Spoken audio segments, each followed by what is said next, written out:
hot take. Ads are coming to AI, and they are coming to AI. And Dentsu has joined OpenAI's ad pilot program. Uh-oh. Meaning that your clients will be some of the among the first ones to run ads inside ChatGPT.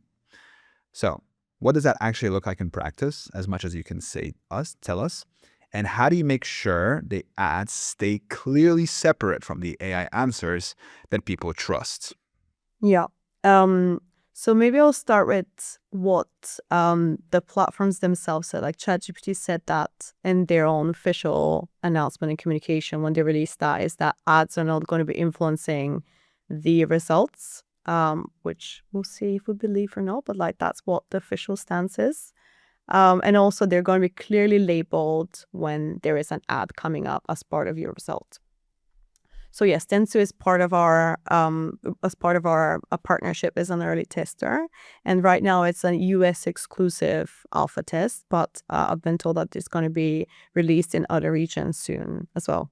So I can't say like which clients participate because that's confidential. But what I can say is we have 18 clients as part of the test, and there was a minimum commitment in terms of budget, which was quite substantial. I think it was like roughly $250,000 per client. So I think we have around like 5 million commitment from our set of clients for the test that was running for 5 weeks, I believe.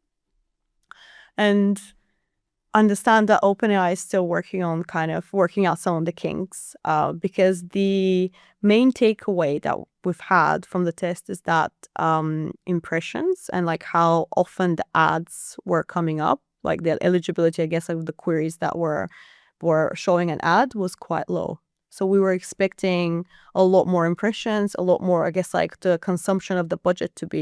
pace of the consumption of the budget to be higher.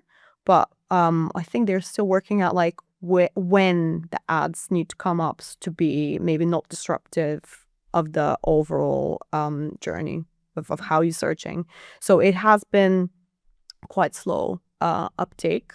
But that's not to say that they're not working it out, because I've also like recently, literally in the last week, they said that it's starting to uptake. So it's one of these things that, of course, it's like a new technology. They're trying to test it. They're trying to test it with their, let's say, bigger partners. And we believe it's going to be a significant opportunity. And we need to make sure that like we know how to be included in this.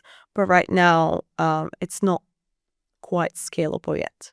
You seem to be quite positive about ads and AI from what I'm hearing. I think it was inevitable, like, for this to happen. It's just the business model, isn't it? Like, especially for like free users. I think in ChatGPT, like if you're a paid user, you don't get the ads. But if you're a free user, it's just part of their business model, like, of course, to generate some revenue. I think it's an AI mode, Google and AI mode as well. Like, there's going to be ads popping up as well. So it's just part of like how these things were going to work out. I think we were all expecting it, and hopefully I am quite positive about it, because with this, what I'm hopeful is we're going to get a bit more data of what actually drives, I guess, like the ads and what kind of queries and topics. Because usually what happens with the organic side of things, like, you don't get as much data, as I mentioned. But once ads start appearing, like, they would need to give you a bit more data, because, like, right, people, you put in kind of budget on the line, so you need to understand what's successful, what's not successful. And what we've seen in the agencies overall, even with the new formats, paid media, kind of AI Max and PMax, we have had a shift of budget, like cost increase across our kind of like paid media budgets. But and CPC, for example, has increased with 3%, I think, overall in some of our top clients. But also we've seen increase in like budget shifts towards these formats, which basically just like AI just optimizes kind of like where you're going to appear, how you're going to appear. Which I think is also interesting, that you're removing some of this manual element of how you optimize. Let's say I'm from an organic background, but my colleagues from a paid search background, like how you optimize the campaigns and the ads, and you're giving that kind of some of the self-autonomy and into like AI to like manage your campaigns. But there is also a debate internally, like how incremental that is in terms of value. And I would like to quote my colleague, like head of paid search, that says that AI-driven formats such as PMax, AI Max are not detrimental, but they're questionably incremental when it comes to value of kind of like new queries that they bring. So I think this is also a very exciting space.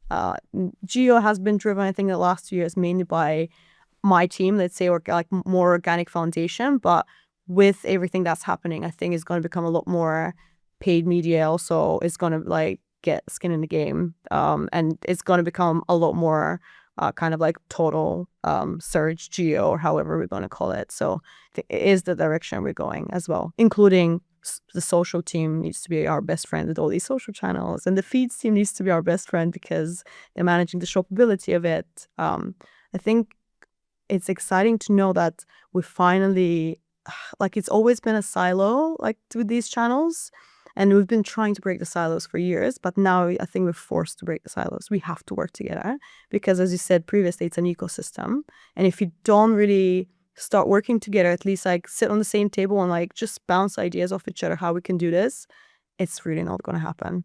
You can't work in isolation because AI is not my job or your job, it's everyone's job. Like, we all have touch points, so we just need to really think about that as well.